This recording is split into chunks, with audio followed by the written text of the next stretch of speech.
You need to hear this if you're a paranormal enthusiast. Ready to dive into the unknown? Join the Tristan channel as we journey through spine-tingling paranormal encounters, unexplained supernatural phenomena, and perhaps some eye-popping UFO sightings. Our world is full of mysteries, and together we'll explore the eerie, the bizarre, and the downright unexplainable. From haunted houses to cryptic creatures, we'll react to the most chilling and baffling compilations. So if you're ready to test your courage and expand your mind, hit that subscribe button and let's unravel the unknown together. Welcome to the adventure. Welcome to the Tristan channel.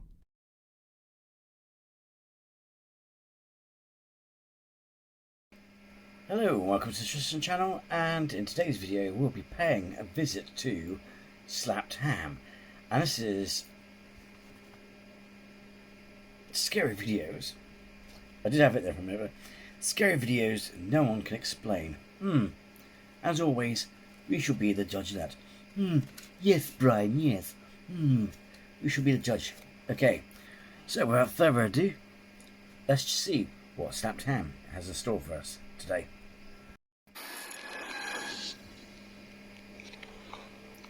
An overnight carer says the woman he looks after can't walk. His hidden camera tells a different story. The man claims he works nights caring for a bedridden woman sleeping on the couch between shifts. He'd been waking to odd sounds and the persistent feeling of being watched. So he set up a camera to record the room while he... Mate, I wonder if she's like, what's that film? I can't remember what it's called now. You'll probably know which one, if I describe it, you'll probably know which one I'm about. But it's the one where they're looking after their elderly mother or grandma or something. Near the end of the film, she goes missing, and they find her in a cave, and she's trying to swallow someone. She's like possessed or something like that. I wonder if it's like that, the camera's caught across the walls or something. Oh. He slept.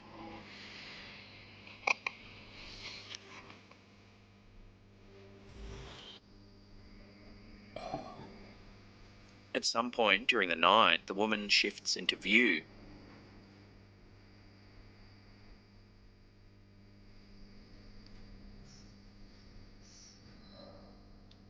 She's standing, not in a wheelchair, not propped up in bed, upright in the middle of the room, watching him sleep.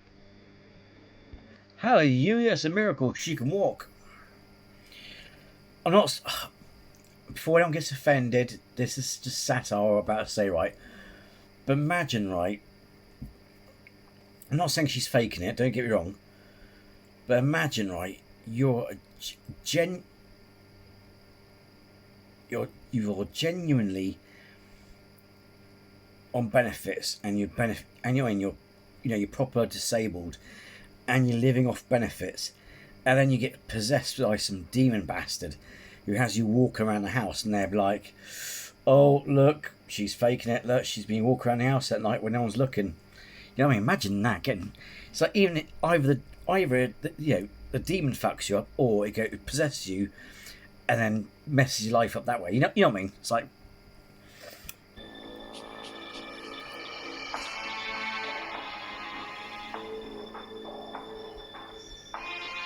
According to the carer, she stood there for hours. Oh. He had no idea until he checked the footage the next morning. A woman who shouldn't be able to stand, standing motionless in the dark, watching the person paid to look after her for hours without making a sound. One of the more unsettling, mysterious videos to surface this year. Specialist Christina Cook. Also, I mean, to fair, also, her legs do look a bit... Her posture doesn't look right as well, so... Man, mind you saying that, I mean, even from a sceptical point of view, it's probably, I mean... It all depends, because if she's not incapacitated, if it's just down to pain,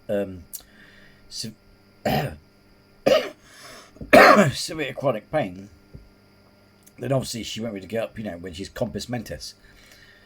But obviously, if she just happens to sleepwalk or something causes her to sleepwalk, obviously in that state where your brain's just like off with the fairies, you're not going to notice it, are you really? It's like when trying an example. When people like have an accident or something happens and because they're knocked out completely away with it, they have no idea that things have gone missing or something's happened. You know what I mean? Like an accident or something. You know what I mean? It's like, you know, it's weird, don't it? And Jeremy Hansen taking their first steps outside for their historic test flight. The astronauts are standing right in front of the crowd, but on the camera screens, they've vanished. Some And big really ready. smiles. Yeah. I love that. It's a great day for us. It's a great day for this team. A few words from Reed. Great day for us, the team, he said. After the Artemis 2 crew returned from their recent lunar mission, people gathered to photograph them. The footage looks ordinary at first, rows of onlookers lifting phones and cameras, snapping pictures of 4 astronauts posing a few meters away. Then watch the viewfinders.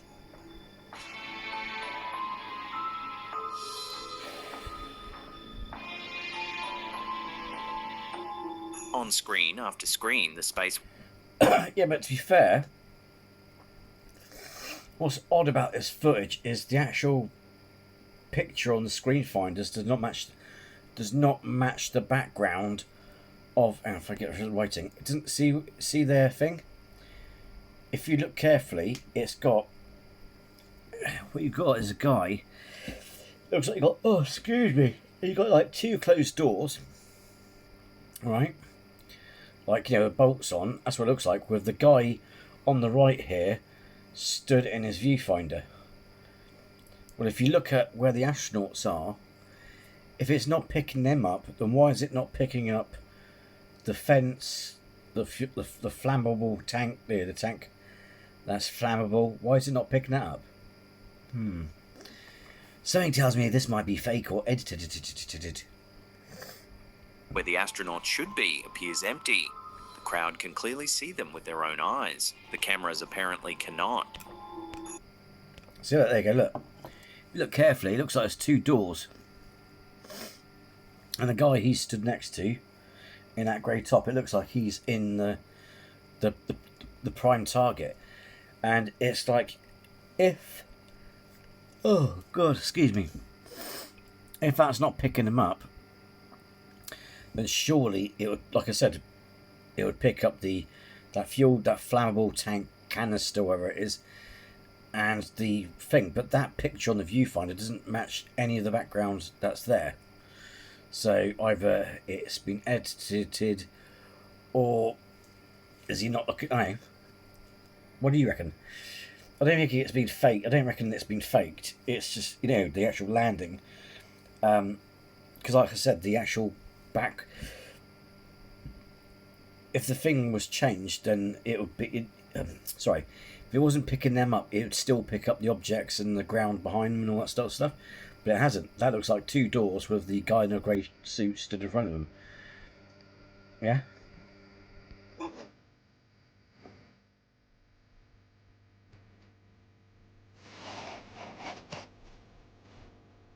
Oh, excuse me. The reel went viral fast and the comments split hard. Some viewers called it a glitch in the Matrix. Others called NASA CGI kings and insisted the whole event was staged. A smaller group pointed out that filming someone else's screen through your own phone can do strange things to what's actually there.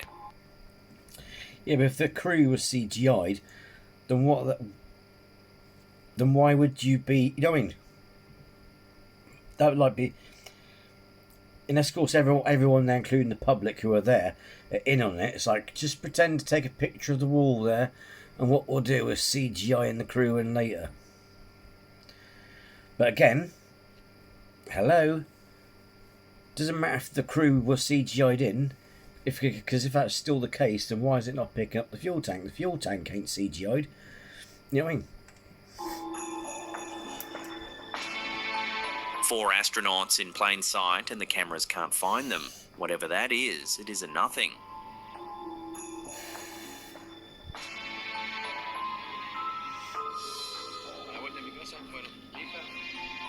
A little girl is standing on the path beside her toy stroller chatting to someone who isn't there. Then the camera catches this. Also, I will add, and it's not because I'm shit at doing photography, because my friends will tell you, is I am good at taking photographs and good at photography. But I have noticed at live events, like even because sometimes because I don't want to interfere with people's view, but when I went to see some amateur wrestling, or well, it was professional wrestling, you know, not like WWE, but sort of low budget ones. Anyway, cut long story short, even though I had a clear sight to sight view of the stage and all that, I still had to hold my phone literally above my head, which is odd because technically, if I hold my phone there, it should pick up what I'm seeing with my eyes. But it didn't. It picked up the people sat in front of me. So it also could be the way you're holding the phone, because if it's picking up the guy on the right, who's in the wearing grey suit, that looks like she's picking up there. You know what I mean? It could be that as well. I'm just saying. I'm not saying it is, but anyway, either way, if it was CGI'd, then they did a really bad job, because surely you would put the canister, you know, you would make it more accurate to the background that's on, you know. Decirle que traiga el coche, decirle.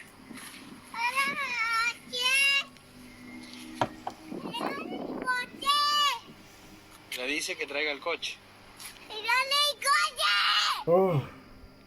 It doesn't roll, it doesn't drift, it moves like someone just gave it a push. No. The clip was posted by TikTok user Nicholas Faria 53 and went viral almost immediately. And with virality came the accusations. So the uploader filmed it a second time. Acá tengo la mano, no tengo hilo. No hay control remoto. Por ningún lado, por donde lo vean. This one's at night. The father shows there's nothing attached to the stroller. Then he walks away. His daughter says something aloud as if answering someone beside her. Llama al coche. Llama al coche. Then the stroller moves again. Same way, same direction.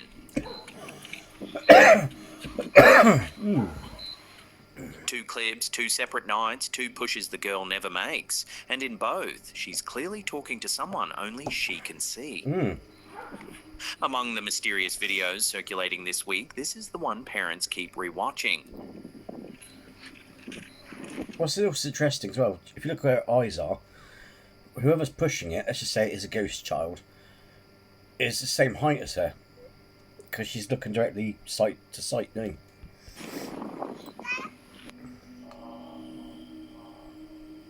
She took a screenshot during a FaceTime call with her boyfriend. It was only later, looking back at it, that she noticed something eerie. Ooh, hello.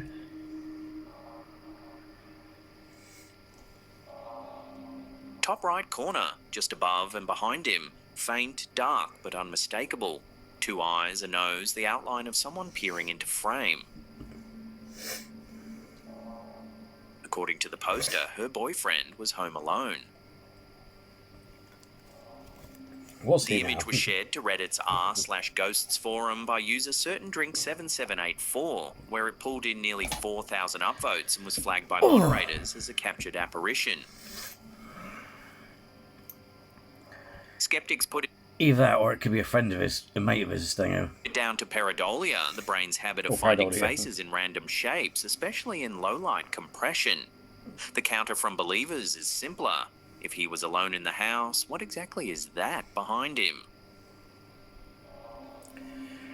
Very good pareidolia, though.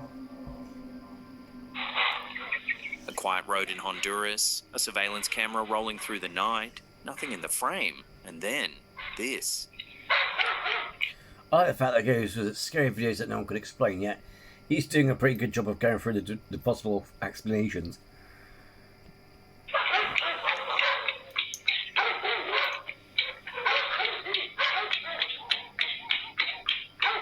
A figure cuts across the road at speed and then it's gone.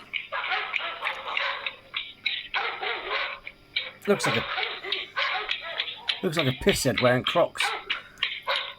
The footage was highlighted by Coast to Coast AM and spread quickly from there. Some viewers put it down to motion blur and low-resolution compression. Others see a translucent figure that doesn't belong in a physical world. Yeah, because if you're wearing charcoal colours or light grey colours, it's so easy for you to blend in with the camera footage. Among the mysterious videos doing the rounds on paranormal forums right now, this is one of the few where even the skeptics pause the playback and lean in.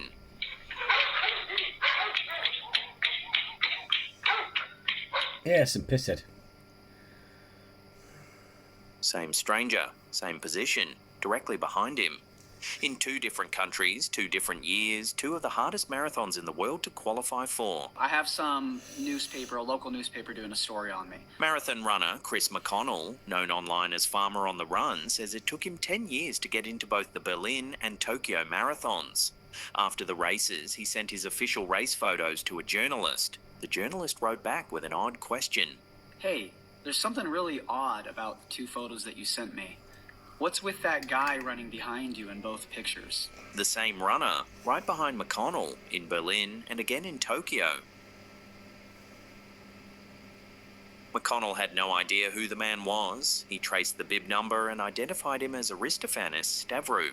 I was thinking through how impossible this is.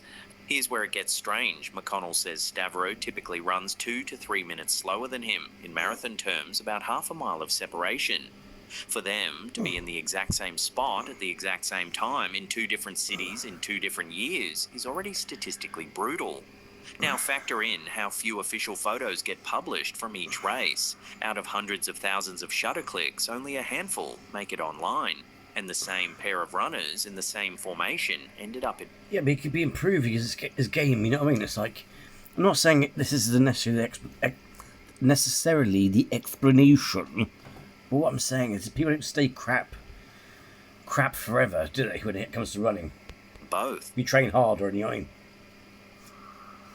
The pair eventually connected on Instagram, found a few more odd overlaps between them, and now plan to meet intentionally at the New York Marathon in 2027. I am blown away by this. This is like the craziest coincidence ever. Some people have called it proof we're living in a simulation. Others just call it the kind of mysterious video that makes you stop scrolling. Either way, 2 photos, 2 continents, 1 stranger who somehow ended up in both. The funny thing is, that whole thing brought them together. So maybe it's just quantum entanglement, or stuff like that, and what do you call it? They say things happen for a reason, you know what I mean? It's like, oh, how did you make friends? Well, I kept on peering here and peering there and stuff like that, you know what I mean? An influencer walks through the rusted lockers of an abandoned school in China, filming the empty corridor. The building's been derelict for years. Nothing should be moving.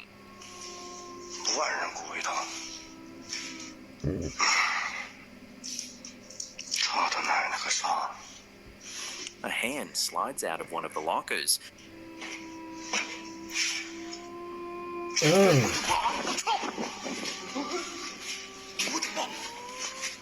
Pale, slow, reaching into the hallway from inside a metal box barely big enough to hold a school bag. The explorer recoils, and honestly, it's hard to blame them. The obvious explanation is a friend crouched inside, waiting for the camera to pan past. It's the kind of prank that plays perfectly on short-form video, and plenty of viewers have called it exactly that. But the lockers look too narrow, the skin looks too pale, and the movement, slow, deliberate, exploratory, doesn't quite match someone trying to scare their mate for clicks.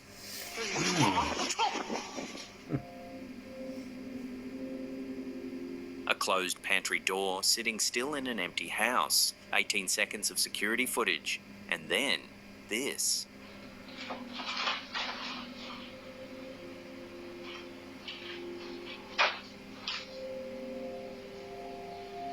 The door swings outward on its own. No hand on the handle, no body behind it, no pet crossing the frame.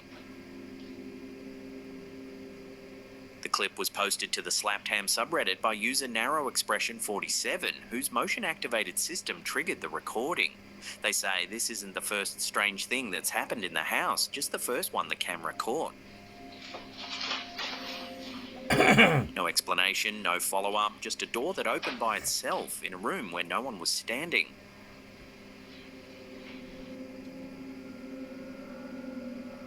Around 11:15 on a weekday morning in Whittier, California, a foul-smelling chunk of ice smashed through the roof of a backyard unit and landed on the couch. The man who lives in the apartment says it sounded like an explosion, but there were no electrical or gas issues, just a jagged chunk of ice that had fallen into his living room.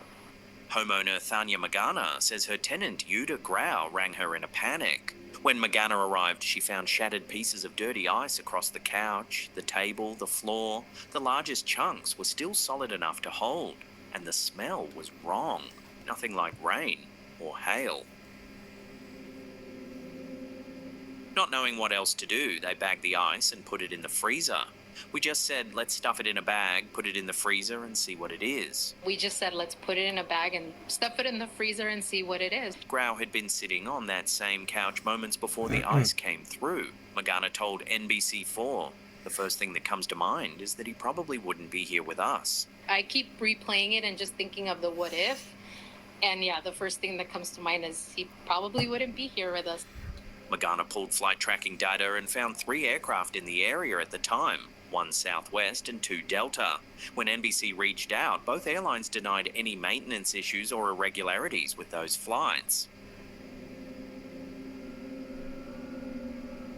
Meteorologist David Bigger, who's also a private pilot, offered one theory. He says chunks like this can form when moisture from a leaking valve or failing heater on a plane freezes at altitude. As the aircraft descends, the ice breaks free and falls. Sometimes called blue ice, often dirty or discoloured depending on the source. See, flying is safe apparently, but looks like, you could get hit on the head by a giant slab of ice. The FAA said it hadn't received a report but would investigate. NASA didn't respond.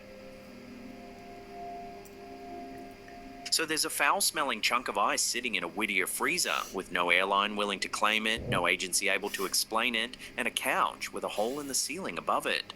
One of the more unusual, mysterious videos to come out of Southern California this year. And probably in case of a lawsuit. The evidence is still frozen, waiting.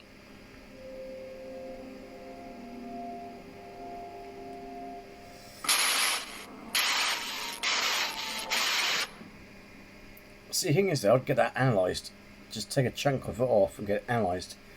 And see what it is, because if they can analyse it, they can tell where it came from. Here are this week's weird and paranormal headlines. London, a British woman in her 40s, identified in medical literature only as AB, reports hearing an unfamiliar voice claiming to have worked at Great Ormond Street Hospital. The voice gives her 3 verifiable facts about the hospital she has no prior knowledge of, then instructs her to seek a brain scan. The Royal Free Hospital finds a meningioma and an inflamed brainstem. Surgery follows in 1984. The voice stops after the operation and never returns.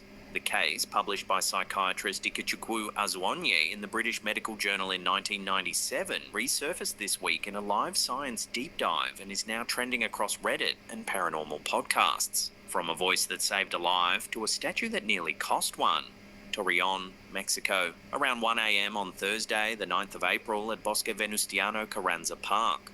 5 teenagers, 4 young men and a young woman, climb a decades-old concrete statue of Tontin, the Spanish language name for dopey, long rumoured by locals to be haunted or cursed. The statue collapses under their weight. 18-year-old Axel Rosas suffers a partial toe amputation. The city's public services department says it'll attempt to restore the figure. Coast to Coast AM picked up the story on the 14th, from a haunted statue in Mexico to an Australian UFO case that's just turned 60.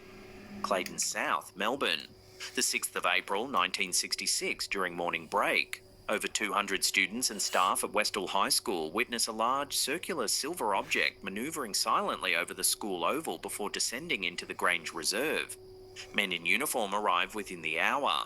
Original news footage disappears. 60 years on, no government explanation has ever been issued. Australian Story aired a new documentary this month featuring surviving eyewitnesses Tanya Vassie and retired school principal Ken Stallard. In the same broadcast, John Sutcliffe, one of the last surviving members of the 1966 Mildura Highball balloon team, directly refutes the long-standing weather balloon theory, stating no highball balloon was involved that day. From unexplained sightings over Melbourne to 46 unreleased ones in Washington. Washington, D.C. Congresswoman Anna Paulina Luna, Republican of Florida and chair of the task force on the declassification of federal secrets, sets a Pentagon deadline of the 14th of April to release 46 classified UFO videos. The deadline lapses, no files delivered. Luna posts on X that the Pentagon claims her letter never reached the appropriate authorities. Her two-word response, quote, "How convenient." On the 16th, she escalates, stating the president has authorized the release and, quote, "Whoever is trying to be cute at the Pentagon can take a hike."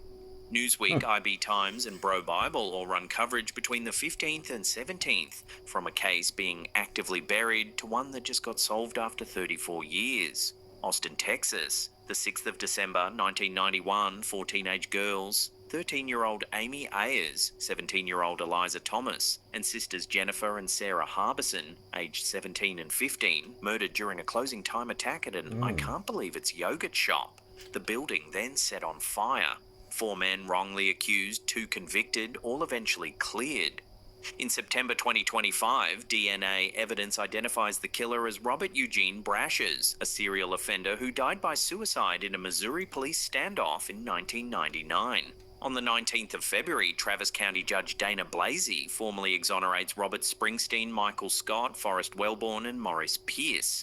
The case headlined the 2026 Cold Case Conference in San Antonio this week. And that's the roundup. Back to the countdown.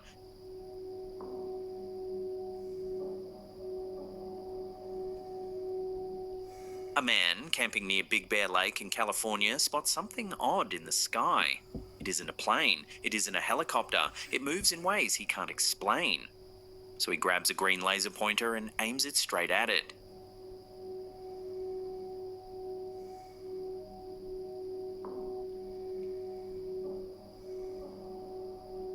The moment the beam makes contact, the object reacts. Not drifting, not gliding, sharp sudden turns, the kind of instant directional changes a regular aircraft couldn't pull off.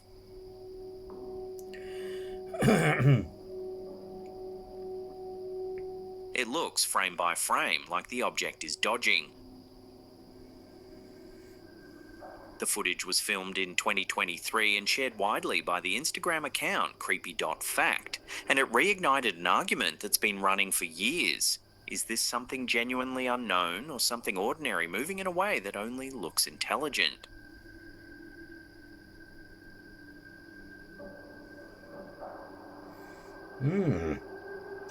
Want to see more mysterious videos? Then hit that subscribe button and turn on all channel notifications. That way you'll always know when we drop our scary video compilations. Done. In July 1989, a police helicopter was sweeping the slopes of Mount Asahidaki in northern Japan, searching for 2 hikers who'd gone missing in Daisetsuzan National Park. The mountain is the tallest on the island of Hokkaido, a dormant volcano wrapped in dense forest and steep rocky ridges. It's beautiful country. It's also the kind of country that swallows people. From the air, the pilot spotted something on the ground that didn't belong. A huge SOS sign laid out across a clearing only a few miles from the trail. It was enormous. That's what she said. 19 birch trunks, some up to 5 meters long, stacked 3 logs high. The kind of signal you can't miss from the sky. And by pure luck, when the helicopter set down beside it, the 2 missing hikers emerged from the trees nearby. Tired, disoriented, but alive. It should have been the end of the story. Except when the rescue team asked the men about the sign, both shook their heads. Neither had built it. Neither had even seen it before the helicopter landed. That's when a different kind of search began. If the rescued hikers hadn't built the sign, someone else had. And whoever that someone was, they were almost certainly still out there on the mountain.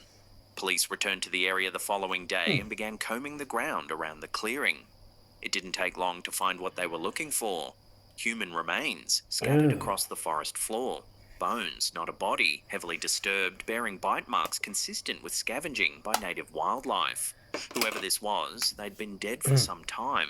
The bones were sent to Asahikawa Medical University for analysis. The initial report came back with an identification. The remains belonged to a woman.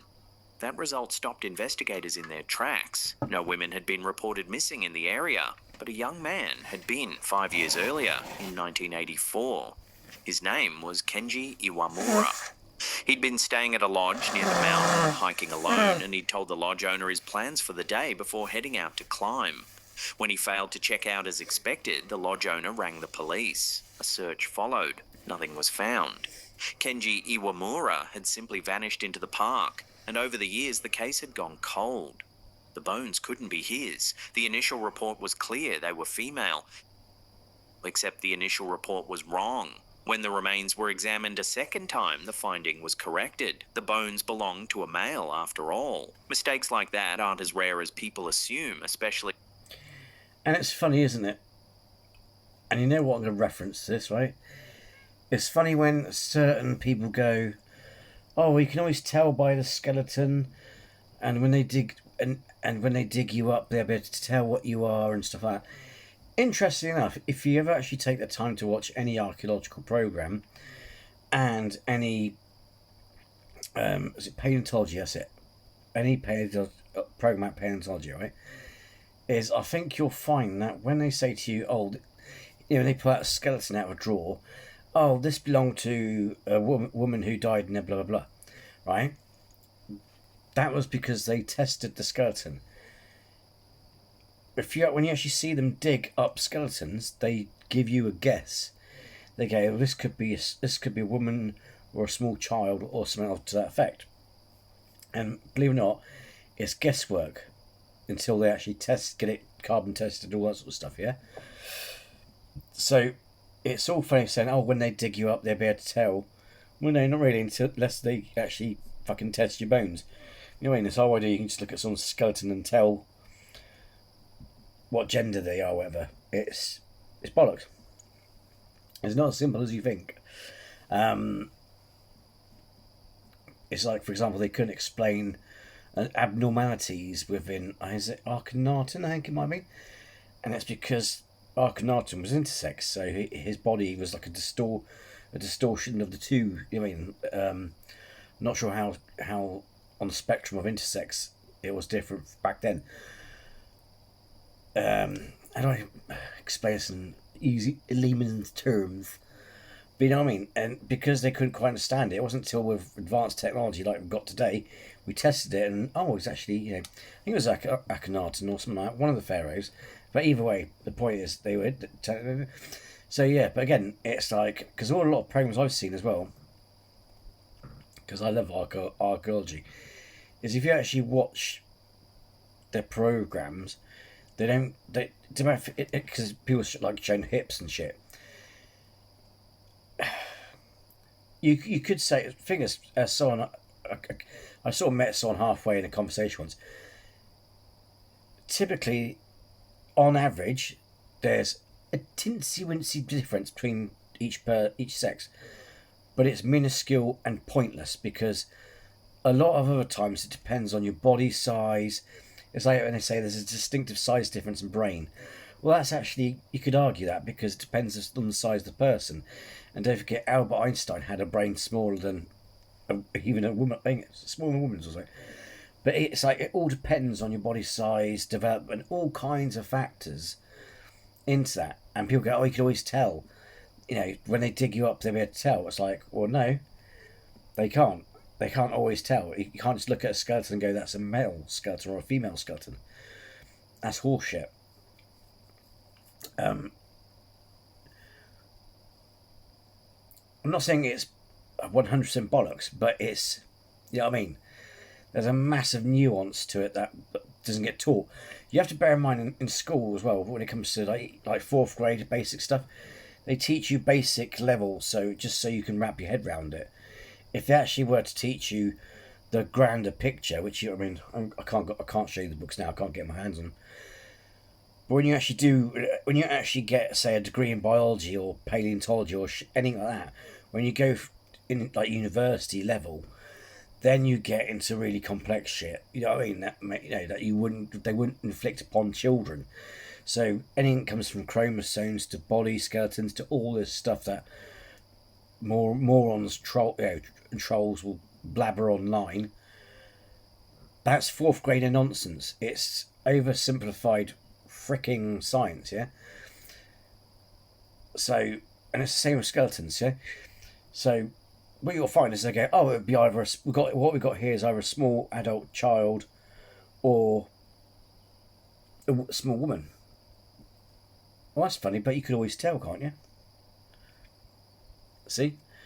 And the thing is, I have always known that just by watching it, and I've actually read articles where paleontologists have actually had a rant about it, saying people need to stop saying this bollocks. You know what I mean? And so anyway, so getting back to this video, example. There you go. An example caught on camera for you there. I know those of you who subscribe to the channel know this stuff, but you know what I mean? It's interesting where people go, ugh.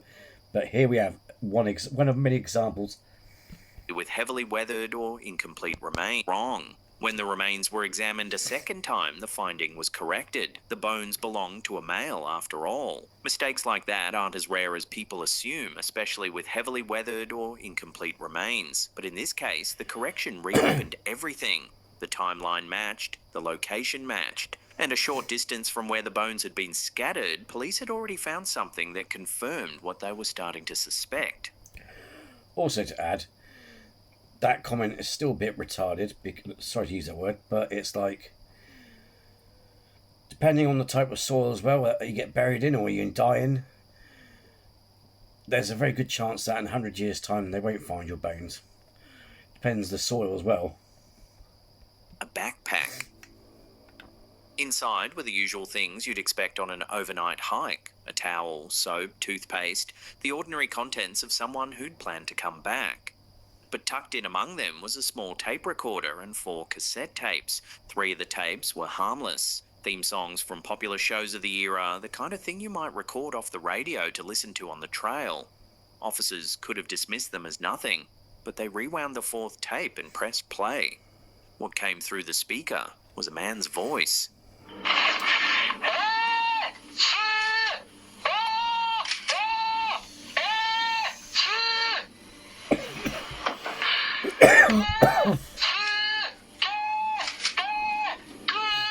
He spoke for 2 minutes and 17 seconds, not screaming, not sobbing. The tone is the part that stayed with people, slow, deliberate, carefully enunciated, as if he knew exactly how important each word was going to be to whoever eventually found it. He explained where he was. He said he was on a cliff, and he couldn't move. He'd seen a helicopter earlier, he said, in the spot where he'd originally been. Now he was somewhere else. Somewhere the bamboo grass had grown too thick to push through. He asked plainly for someone to come and lift him out of it. That was it. 2 minutes, 17 seconds. A man on a cliff asking for help, knowing help wasn't coming. When police traced the geography against his words, the first problem emerged. The cassette, the backpack and the bones had all been found in the same area, within yards of the SOS sign itself. But the man on the tape described being on a cliff. And the sign wasn't on a cliff. It was in open ground below. If he'd recorded that message from the cliff, how had everything he owned ended up at the bottom? The trail Kenji Iwamura had been hiking has a known quirk. At a critical junction, there are 2 large boulders that serve as natural markers. They look nearly identical. One boulder marks the safer route, which heads back down toward town. The other marks a route that leads through thick bamboo grass and up to a steep cliff. Police believe Kenji Iwamura took the wrong boulder. Once he realised his mistake, they think he tried to pick his way back, and at some point ended up trapped on the cliff face described in the recording. The helicopter he mentioned hearing was likely part of the original 1984 search, passing over once, perhaps twice, and never returning to that particular ridge. The working theory is that after the helicopter failed to come back, he made a decision. He'd climb down himself. It was dangerous. But it was better than waiting on a cliff while the light faded and no one came. Somewhere during that descent, he fell. His remains showed fractures in one leg and in his upper body, injuries consistent with a serious fall from height. That would explain the gap between the location on the tape and the location the bones were found. It would explain why he never recorded a follow-up. It would explain a lot. But it doesn't explain the sign. 19 birch trunks up to 5 meters long, stacked 3 high. A man with a fractured leg and upper body injuries couldn't have felled those trees. He didn't have the tools. There was no hatchet in his backpack, no axe, no saw, nothing found near the remains, nothing recovered from the surrounding area. And even a healthy, uninjured hiker working alone would have struggled to drag logs that size into position and stack them 3 deep without help. On top of that, the tape itself. Kenji Iwamura never mentioned being hurt. He didn't say he'd fallen, didn't say he couldn't walk. What he said was that the bamboo was too thick. That's the detail of a man stuck, not a man broken. If he was physically capable of recording a clear, calm voice message about bamboo grass, he wasn't yet the man with the fractures. And if the fractures came later during the fall, he wasn't the man who then felled 19 trees and built a signal. So who did? The media arrived within days. Reporters swarmed the site running their own searches alongside the police. And it was a television journalist, not a detective, who made the next discovery. She noticed a hollow in the trunk of a tree near the scene. A natural cavity big enough to reach into. Police hadn't opened it. Inside, she found Kenji Iwamura's driver's license and his basketball shoes and some jewelry, 2 cameras, a notebook, and a human skull. It had been placed deliberately, not dropped, not wedged there by animals, not carried in by scavengers, positioned inside the hollow beside the documents that identified the man it had belonged to. Police had no explanation for it. None of those items had been in the backpack. The cassette recorder and the tapes had been left inside the pack. But the license, the cameras, the shoes, the notebook, and the skull itself had been removed, carried to the tree, and stored in the cab. Oh, maybe it's foul play. Maybe, because if it's like I said, if it's just a cat, like it's a camper, couldn't have done it. So what if he came across someone? Oh, itchy. Got to be careful when I'm itching my leg because I cut my. Actually, got on one leg. I'm basically patched up where I've cut myself with my claws. Done it. But maybe he met someone in the woods and then they helped him. They pretended to be lost as well. And they put an SOS out, whatever, and during that, bumped him off. There's no scenario in which an injured, dying man does that. There's no scenario in which wildlife does that either. Animals scatter remains. They don't sort through belongings, separate identifying documents, and tuck them into a tree hollow alongside a skull. Someone did. Someone found Kenji Iwamura, or what was left of him, and chose to curate a small collection of his things inside a tree, and then, apparently, said nothing to anyone. No anonymous tip, no call, no report to police, just a skull in a hollow and a license beside it, waiting to be found. When police eventually spoke to Kenji Iwamura's parents, they showed them the personal items and played them the tape. His parents recognized the belongings, the license, the shoes, the jewelry, all his. The tape was a different matter. They listened to the recording of a man calmly explaining that he was stranded on a cliff and waiting for rescue, and when it ended, they couldn't say for certain that the voice was their son's.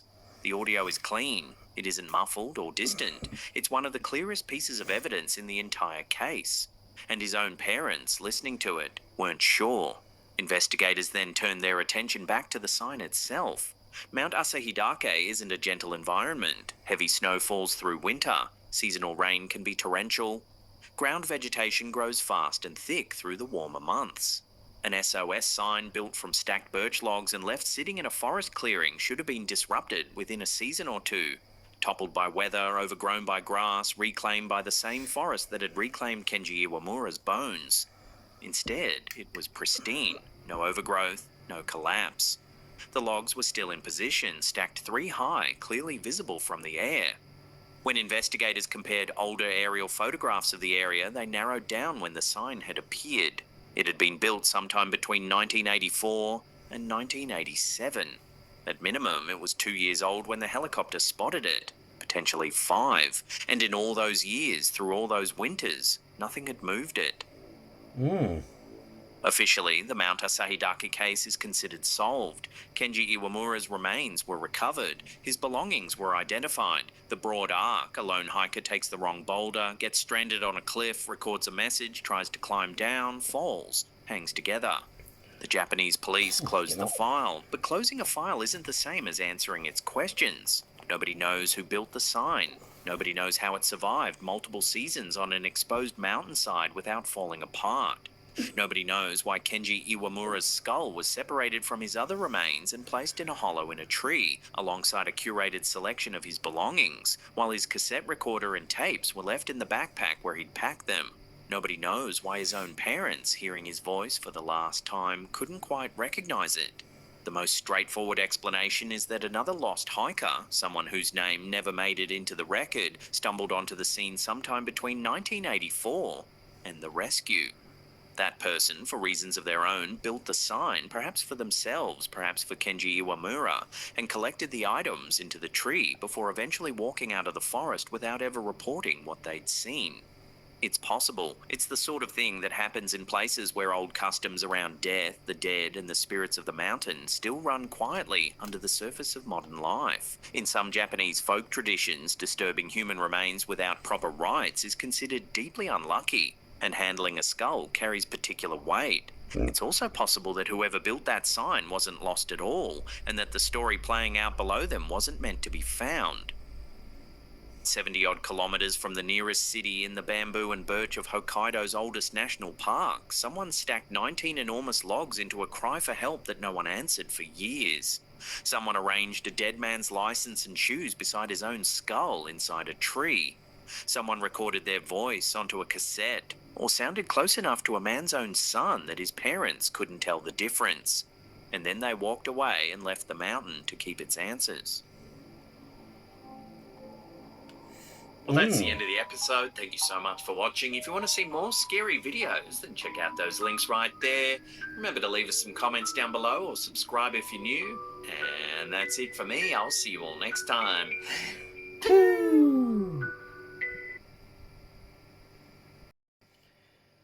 Well, there you have it. Slaptown. They were good, weren't they? Some of them, I'm not too sure about. Some of them, I think they can be explained that. That last one, that was really fascinating, wasn't it? Went on for quite a bit, but it was fascinating. Yeah, was it foul play or what? Who can say? So, hey, I hope you liked it. As always, thanks for taking the time to watch these with me.